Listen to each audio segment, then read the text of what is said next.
The mightiest of the Eternals, Ikaris is a formidable yet charismatic leader with marvelous capabilities. He has total mental control of the cosmic energy in his body that gives him immortality and amazing powers. He crosses paths with the Avengers in many occasions, but is usually considered as an ally. Welcome to Vita Comics, and in today's episode, let's review the origins of Ikaris the Eternal. Ikaris was created by Jack Kirby and it first appeared in 1976, posing as an archaeologist's assistant under the name of Ikaris. His life force is amplified by cosmic energies, and he has amazing mental control over his physical form and even over his involuntary bodily functions when he is unconscious. Because of this, Ikaris is practically immortal, invulnerable, and immune to diseases and aging. He can regenerate his own body parts, and his cosmic energy boosts his metabolism, allowing him to survive extreme pressure and temperature. He can fly at 850 miles per hour by manipulating surrounding gravitons, and he can levitate other persons or objects. He can also create low-level telepathic suggestions and force fields. He can project powerful beams from his eyes that can disintegrate objects. And he can release heat that can reach 3,000 degrees Fahrenheit. In the comics, the race of the Eternals were created by the Celestials more than 1,000,000 years ago. Ikaris, the Superman-like Eternal, was born in Polaria 20,000 years ago. His parents are Viraco and Tulane. During the Great Cataclysm that was caused by the second host of the Celestials, Ikaris was thought to be the bird that guided Noah with their biblical ark to the Ararat Mountains. In the days of the Greek mythology and before taking the name of Ikaris, this Eternal married a human woman he met in the Minoan Crete, and they had a son named Ikaris. His son loves to join him flying, and sometimes he even takes him to Olympia. So, with the help of Phastos and Makari, they created an artificial wing for his son. However, while fighting Deviants, he was trapped and did not go home for months. So, his son took the wings and searched for him. However, his son went too high and lost oxygen. The child fainted and dropped to his death. As a memorial, he started to use the name Ikaris, the name of his son, as his own name. Also, around this time, Ikaris and Phastos have also observed Hercules. Also, in the ancient Egyptian times, 11th century BC, the Eternals encountered Apocalypse under the name of En-Sabanur. They defeated him, and Ikaris thought he is dead until they met him again in the modern era.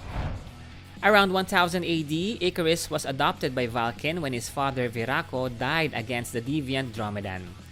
Vulcan created the Pyramid of the Winds that secretly houses tremendously powerful items, and its symbol is imprinted in Ikaris' forehead. Meanwhile, the symbols in his costume hold the secrets on how the pyramid can be opened.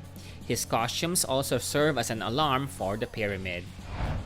Then, when the Eternals were preparing for the arrival of the fourth host of the Celestials, Ikaris started to perfect his cosmic senses under the command of Zuras. Fast forward to the modern era, while assisting in the archaeological expedition of Dr. Damien and his daughter Margot, who is also his love interest, Ikaris reawakened Ajax when the fourth host of the Celestials arrived on Earth to judge if humans should live or die. He then battled a cosmic Hulk robot and the vicious deviant Dromedan. Druig then kidnapped Ikaris and tortured him to reveal where the powerful weapon that can kill a Celestial is located. Druig was killed when Ikaris disintegrated the weapon. Later, he encountered Thor of the Avengers and battled the Olympians, defeating Ares. He learned about the race of the Inhumans when Black Bolt, leader of the Inhumans, arrived on Earth to search for their refuge. Ikaris introduced Black Bolt to Zuras, and the Eternals helped create a sanctuary for the Inhumans. Soon after, the Eternals and the Avengers teamed up to battle Maelstrom. Maelstrom was defeated, and Ikaris and a few Eternals were chosen to stay on Earth.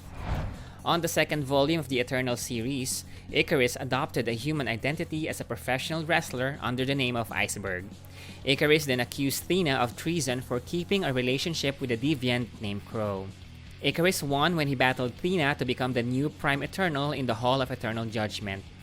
Meanwhile, the Deviants, under the leadership of their priest Lord Gaur, have obtained a vial that contains the essence of the sleeping Celestial that can destroy Earth and has kidnapped Margot. With Circe's powers, they changed into deviant-looking beings and infiltrated the deviant city of Lemuria. During their fight in Lemuria, Ikaris shot the vial that accidentally gave immense powers to Gaur. The West Coast Avengers helped the Eternals battle Gawor. They won, but Margo perished because of the experiments. Later, Ikaris captured the Silver Surfer to map out his DNA to improve life on Earth as requested by the High Evolutionary, but the Silver Surfer declined.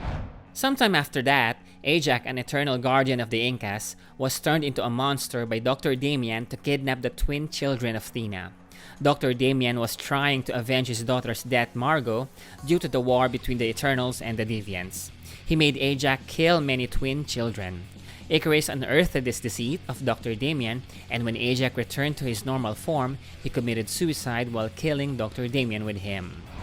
Cersei became sick with an incurable mentally degenerative disease called the Modri, and the only treatment is through cleansing, which would kill Cersei. The Avengers did not agree with this, so Ikaris took the alternative by making the Black Knight Azergan, a partner that would help Cersei control the disease. After that, Ikaris encountered Apocalypse for the second time when the latter planned to bomb Lemuria. Apocalypse caused the revival of Viraco, father of Ikaris. Ikaris was defeated, but he managed to stop Apocalypse's plan. When Neil Gaiman took over in 2006 for the Eternals comics, Sprite, the 11-year-old looking Eternal, became tired of being treated like a child. With the help of the power of the sleeping Celestial, Sprite distorted the reality of the Eternals by making them normal humans who do not have memories of their past lives and unaware of their powers. Here, Sprite became a child actor, and Ikaris was the first one to remember his past. Ikaris was kidnapped by Deviants, posing as humans, and was experimented on so he can reactivate his powers. The team got their memories back, and Zuras killed Sprite. In the 4th volume of the Eternals, Druig is the main villain, and Ikaris tasked Ajak to infiltrate Druig's operations. While fighting Druig, the enemies of the Celestials, the Horde, arrived. In the all-new Invader series, he was mind-controlled by the Kree to fight Captain America, Namor, and the Human Torch. After the drama with Sprite and when the final host arrived on Earth, the Eternals apparently committed suicide when they learned that they were never meant to protect humanity. They were created to serve as pathogens to prepare humans against the enemies of the Celestials, the Horde. Ikaris was barely alive when Iron Man and Doctor Strange arrived in Olympia and revealed this information.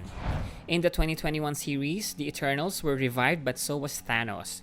Thanos killed Zuras and many Eternals. He also sabotaged the machines of resurrection.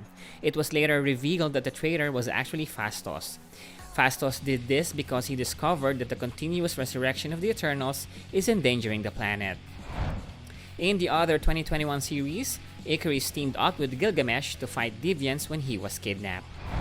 Fast forward to the year 2099, Ikaris is seen as part of the Avengers built by the Watcher.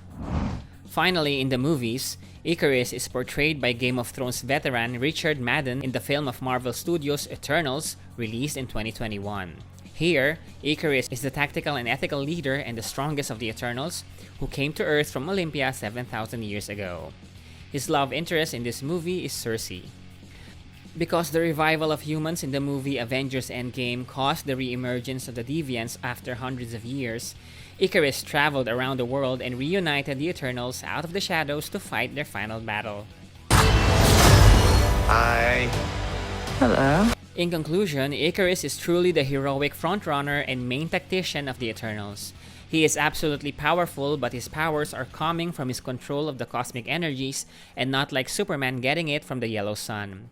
Did I miss any details? Let me know what you think and hit subscribe.